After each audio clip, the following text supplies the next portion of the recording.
ইন্দোর খন্ডোয়া রেলের উপর ওঙ্কারধাম road rail station ওঙ্কারধাম থেকে 12 কিলোমিটার দূরে। পূর্ব থেকে পশ্চিমে প্রবাহী পবিত্র নর্মদার উত্তর তীরে পঞ্চম তল বিশিষ্ট ওঙ্কারনাথের মন্দির, তার সাদা চূড়া আমরা দেখতে পাচ্ছি।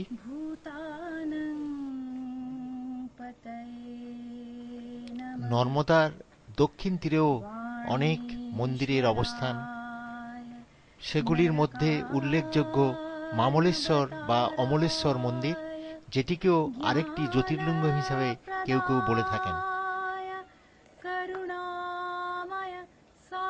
নর্মদার স্বচ্ছ সবুজ নীল জলে নৌকোগুলির চলাচল বড় সুন্দর লাগে।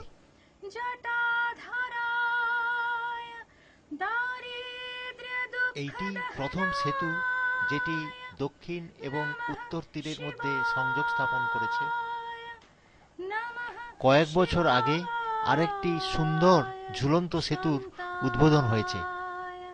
এটি মন্দির থেকে পূর্ব দিকে অবস্থিত।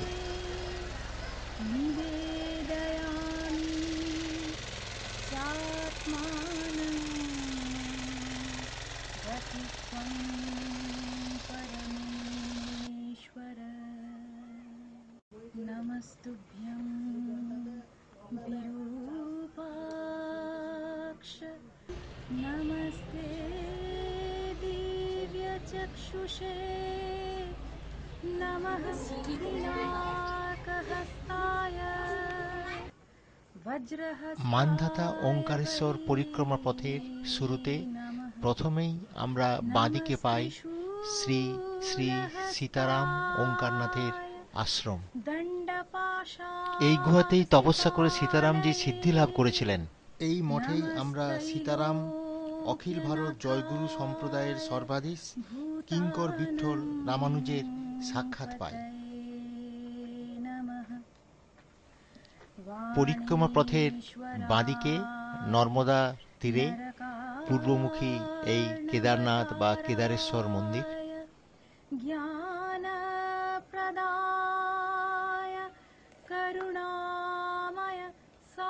কিছুটা দূরেই রয়েছে রামকৃষ্ণ মিশন সাধনা কুটির ও সারদা আশ্রম। পুরো পরিক্রমা পথেই প্রায় শতাধিক ফলকের উপর গীতার বাণী এমনি সুন্দরভাবে খোদিত করা আছে।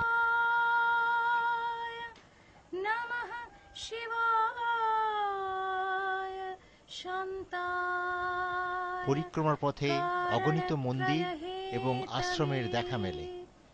নিবেদয়ামি চাত্মানং গতিত্বং পরমেশ। নমস্তুভ্যং বিরূপাক্ষ নমস্তে দিব্যচক্ষুষে। ওঙ্কারেশ্বরের পশ্চিম প্রান্তে অবস্থিত সঙ্গম নামক স্থানে এসেছি।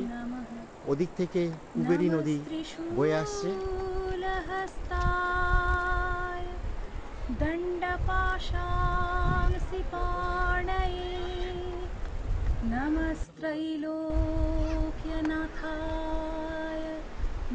এখানকার জল স্বচ্ছ।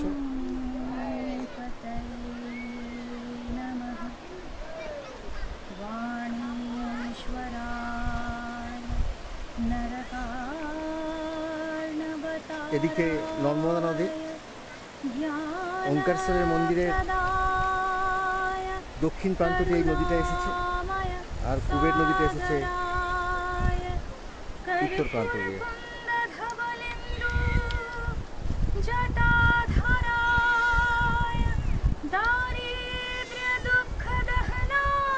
তীর্থযাত্রীরা সঙ্গমের পবিত্র জলে স্নান করে ফিরে যাচ্ছেন।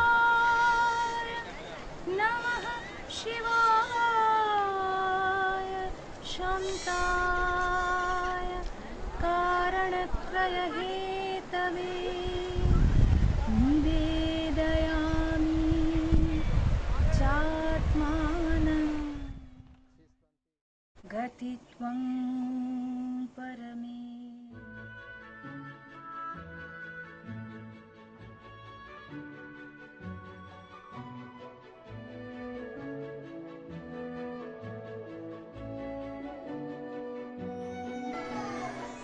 আমরা এখন মান্ধাতা পর্বতের ওপরে ওঙ্কারনাথ মন্দিরজির নিচে আছে, ঠিক তার থেকে উপরে গৌরী সোমনাথ মন্দির দেখছি। অনেক পুরাতন মন্দির, সংস্কারও করা হয়েছে, তারও চিহ্ন আমরা দেখছি।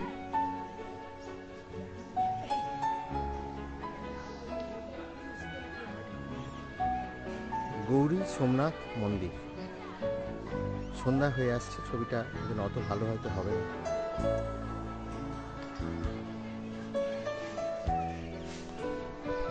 সামনে একটা বিশ্বমূর্তি আছে, অনেক বড়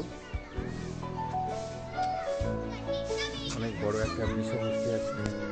এখানকার শিবলিঙ্গের উচ্চতা 8 ফুটেরও বেশি এবং অত্যন্ত চওড়া। 2 হাতের বেড়ি দিয়ে একা ধরা সম্ভব নয়।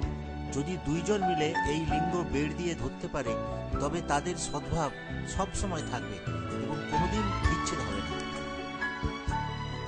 গৌরী সোমনাথ মন্দিরের সামনে পাতালি হনুমান মন্দির। এখানে হনুমানজির এক বিরাট বিগ্রহ শায়িত অবস্থায় পূজিত হন। সামনে বানর ভোজনালয়। এখানে আশ্রমের সাধুরা সকালে এবং সন্ধ্যায় দুবেলাতেই এই মান্ধাতা পর্বতের উপরে ঘুরে বেড়ানো সকল বানরদের খাওয়া দাওয়ার ব্যবস্থা রেখেছেন। রাজরাজেশ্বরী মন্দির এবং জৈনদের এক বিরাট ধর্মশালা। মান্ধাতা পর্বতের উপরে পরিক্রমা চলাকালীন প্রাচীন রাজাদিগের রাজপ্রাসাদ এবং মন্দিরের অনেক ধ্বংসাবশেষ এমনি লক্ষ্য করা যায়। পর্বতের উপর 5টি তোরণও লক্ষ্য করা যায়। এই তোরণটির নাম চাঁদ সুরজ তোরণ, যেটা পর্বতের উত্তর প্রান্তে অবস্থিত। মধ্যে অবস্থিত কুন্ডি তোরণ।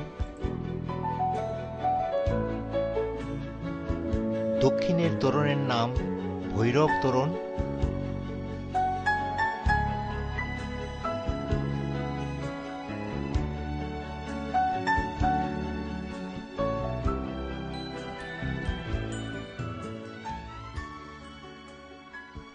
মান্ধাতা পর্বতের উপরে একেবারে পূর্ব প্রান্তে অবস্থিত এই সিদ্ধেশ্বর বা সিদ্ধনাথ মন্দির, এটি পুরাতত্ত্ব বিভাগ কর্তৃক সংরক্ষিত।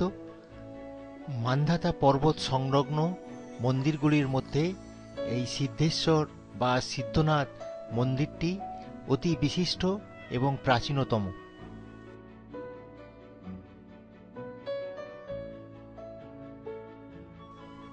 পাহাড় থেকে নেমে নর্মদার উত্তর তীরে এই পরিক্রমার পথ শেষ হয় ঠিক ওঙ্কারেশ্বর মন্দিরের পেছনে।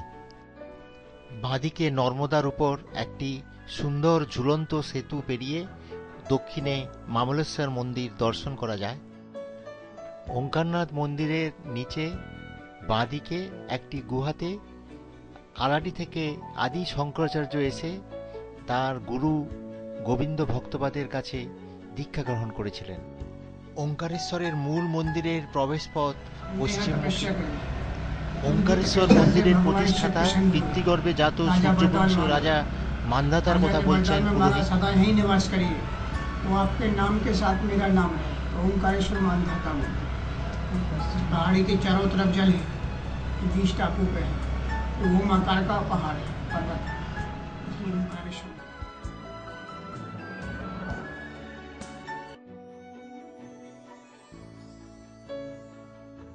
ওঙ্কারেশ্বরের মূল নাট মন্দিরের সামনে এই নন্দীদেবের মূর্তি।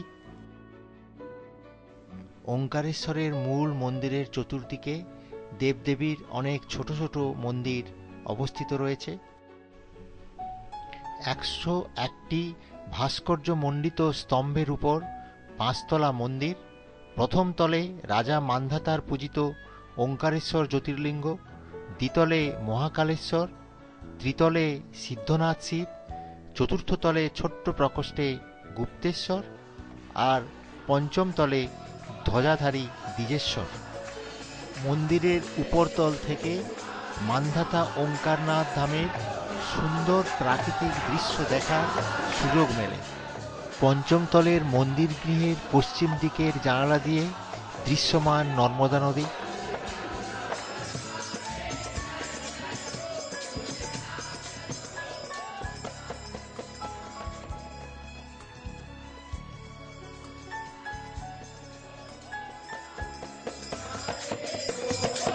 দ্বাদশ জ্যোতির্লিঙ্গের অন্যতম স্বয়ম্ভু দেবতা শিব ওঙ্কারেশ্বর। ওঙ্কারেশ্বর দর্শনের পর আমরা অপর জ্যোতির্লিঙ্গম মহাকালেশ্বর দর্শনের উদ্দেশ্যে উজ্জয়িনের পথে বেরিয়ে পড়ি।